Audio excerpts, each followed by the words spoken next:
Hello everyone! I am Alice of KHR Arts and Cloud Orchid Publishing, and today I want to talk to y'all about how not all publicity is good publicity. So I know that is the saying, all publicity is good publicity. However, in today's day and age of social media and cancel culture, that couldn't be further from the truth. Now, we're going to break down what exactly it is that is bad publicity and how it can legitimately hurt you and your brand. One of the most common things that I've seen, especially it seems on Twitter, that will ding people's branding and reputations is complaining about book reviews. Now, there is a difference between educating people about book reviews and complaining about them.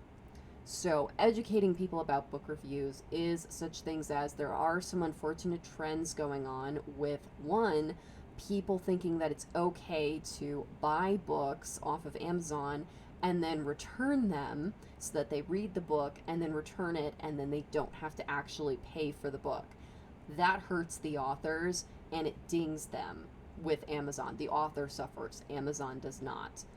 Two, people who don't understand how Amazon book reviews work, and that please, instead of leaving any sort of feedback about typos or anything about the actual physical book itself, don't leave that in your review. Leave it in a social media post, or even better, contact the author about it. And the main reason for this is it's not because we don't want truth in the reviews for our books. That couldn't be further from why. It's because Amazon will take down our book and say that we have to correct these issues before it can be re-released. And sometimes these typos that people report aren't actually typos, they're stylistic writing, or somebody just doesn't understand a colloquialism or a historical word, etc. Not all typos are actually typos, as well as sometimes people do this as a matter of personal preference, such as something even as simple as spelling the word gray with an E versus an A. Both are correct, but some people will go so far as to ding you on things like that, and Amazon will punish us for this, and it doesn't help anybody. So explaining things like that about how reviews work and how to best help authors as well as help readers is way different than just getting on Twitter and complaining about reviews. Now, the complaining about reviews that I've seen that are so harmful that I can't even believe that people actually do this is there are authors who will complain if they are left reviews that are anything less than 5 stars. A 4-star review is still good. A 3-star review is still decent. Is a 3-star review great? No. Would we prefer a 5 or 4-star review? Yes. Is complaining about it on Twitter going to help you? Absolutely not. Do not do that. And God forbid, do not complain about 2-star or 1-star reviews either. You're just opening everybody to criticize you and just further drill your reputation into the ground if you're going to complain about 2 and 1-star reviews. Don't do it. Now, it's okay to be disappointed with reviews. That is 100% valid. And while it's not recommended, you can go on social media and be like, I got a 1-star review today and it really hurt my feelings. People will sympathize with you on that. That's not going to hurt your brand. But going on blast and screenshotting a 1-star review and then complaining about that reviewer and calling them stupid and saying all sorts of other negative things, that isn't going to help you. In fact, that's going to hurt you. It's going to hurt you a lot. Because if there's one thing the internet loves doing, it's correcting people. And oh my goodness, if you complain about a 1-star review and if you try to drag that reviewer through the mud, people are likely going to come out of the woodwork and let you know about all of the reasons why they feel that you deserve that 1-star or 2-star review. Don't do that. It's absolutely going to hurt your branding and it's going to make you look really stupid and really bad. And then on top of that, if you complain about anything that's less than a 5-star review, again, people are going to come out of the woodwork and they're going to drill you into the ground, because that's, at that point, that's not even about am I a good or a bad writer. That's just being seen as ungrateful. And people are going to come out of the woodwork and tell you things such as, well, at least you're getting reviews, because there are many authors, myself included, I mean, honestly, everybody included, that struggle with getting any reviews in the first place. It's like pulling teeth trying to get readers to leave reviews on your book, even something so simple as, it was good, I liked it, whatever. And you'll also get people telling you that you're being ungrateful, and people saying, well, now I think that I'm going to leave you an even worse review, an even worse star rating, because you think that it's okay to complain about a 4-star or 3-star review, whatever. Basically, you're just inviting people to bash you.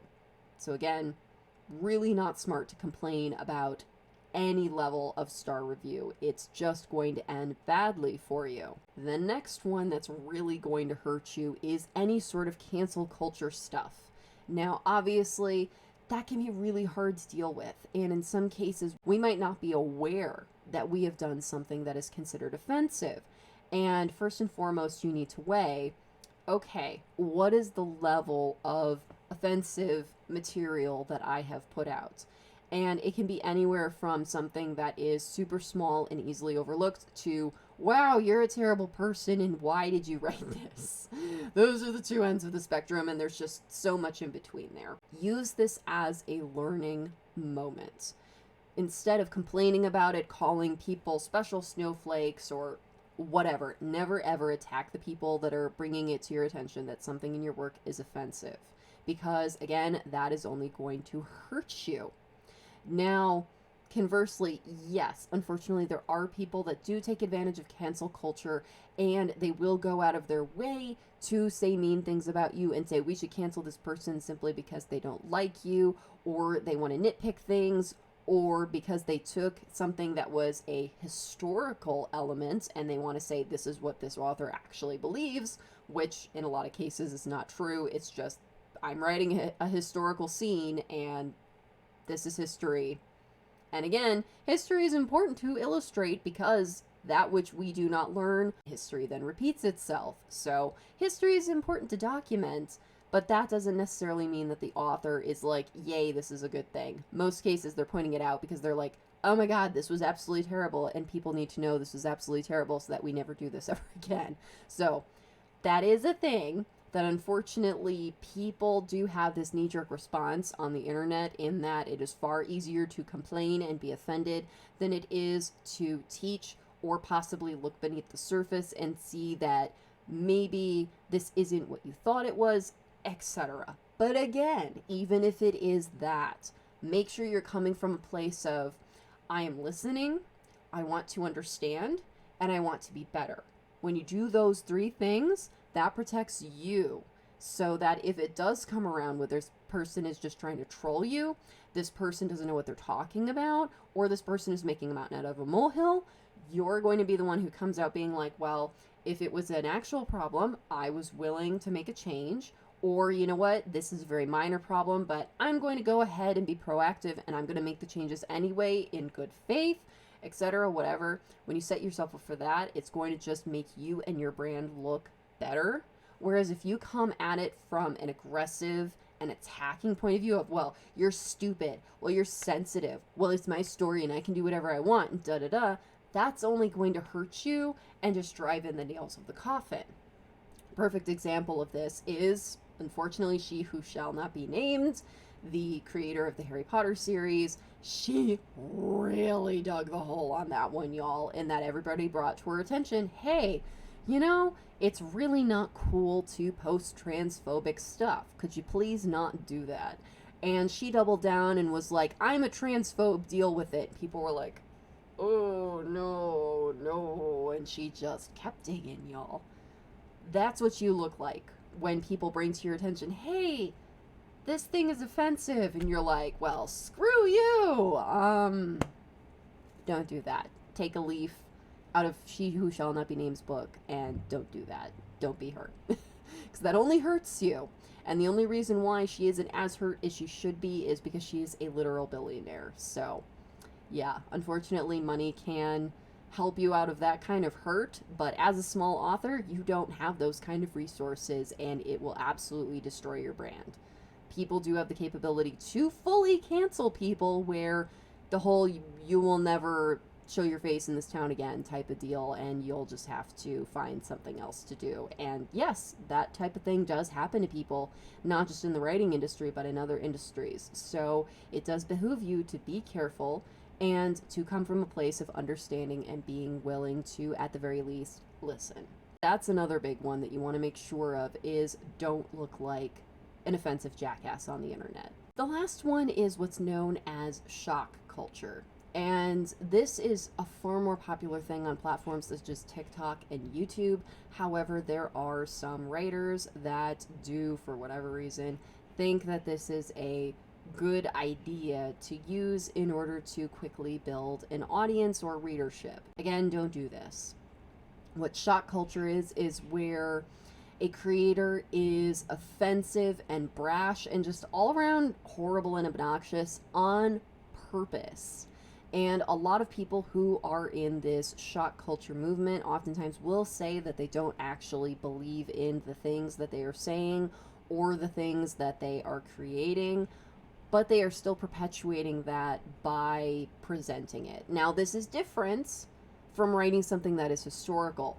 And the difference is that if you're writing something historical, you need to present it in a historical light, and you need to make it clear in how you're presenting it that you do not endorse this, and that you are giving it in a historical, I need to document this because people need to know this so that we don't do this anymore sort of context. Whereas if you are sensationalizing it, or even going so far as to make it seem like you endorse this and you agree with this, that is going to hurt you. And while yes, this can very quickly just make you go viral and explode your following, it's going to be for all of the wrong reasons. One, no one is going to take you seriously because you have put yourself out on the world stage as a jester, as a buffoon, that you are only here to be loud and obnoxious and say terrible things for attention. No one is going to take you seriously on a literary level. So the people who are paying attention to you are most likely not going to buy your content. They're just there to, whether it's point and laugh or point and stare or point and yell at, whatever, they're just there to just react to your content. It's not going to get you your end goal of selling books or getting people to read your books. It is only going to get you attention. And if that's your end goal, I mean, okay, do not recommend, but people gonna do what they're gonna do. However, if you are somebody who wants to be an author and you want to be taken seriously and you want people at the end of the day to read your books and buy them, sensationalizing things like that is not going to help you. All of the apology videos in the world are not going to help you. All of the I'm going to take a break from social media and hope this dies down and goes away is not going to help you. The internet remembers forever. Even if their attention span goes off and decides to worry about something else that's canceled or sensationalized or whatever, they will still remember when you rear your head back up on the internet again. They will bash it down again. So don't reach for that low-hanging fruit. Building up your brand and your reputation is a hard, long slog for a reason. And sometimes the low-hanging fruit is there because it's poison. Don't reach for it. I hope this video has been helpful, y'all. Honestly, being an author and a writer is so hard, and it can be so hard to gain attention and traction out there. But make sure you don't do these things in order to earn it, because it'll be for all the wrong reasons, and at the end of the day, it's not going to help you. So I hope this video was helpful. If y'all liked it, please be sure to give it a like, and if you're new, subscribe. All right, y'all. Thank you so much for watching. Take care. Bye-bye.